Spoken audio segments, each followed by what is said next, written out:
the emerge of one of the super military powers in Asia during World War II.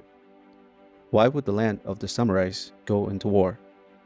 Let's examine Japan's history, which began with one of the most famous and feared warriors, the samurai. Japan's power was previously dominated by the sword, but in 1920, a big problem arose for Japan with the beginning of the Great Depression in 1929.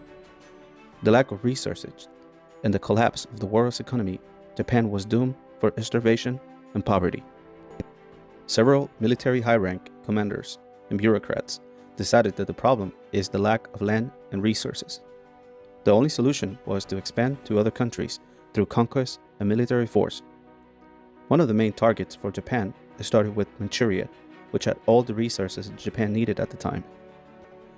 In 1931, the Japanese army planted a bomb in one of the railways in Manchuria. This triggered Japan to move several troops in there. At the time, Manchuria would provide all the resources that Japan needed, like iron, steel, and coal, among other things. Japan began killing many bureaucrats getting underway, 2 prime ministers, and their several arrests of government officials. In 1937, Japan did a full invasion of China, conquering by force several cities in China.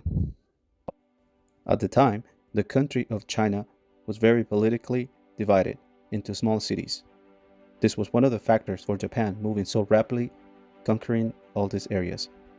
When Japan was questioned about the invasion into the country of China, they walked out and called the other European countries hypocrites. After they had invaded China before, in a conference at the League of Nations, Japan continued the invasion into other countries.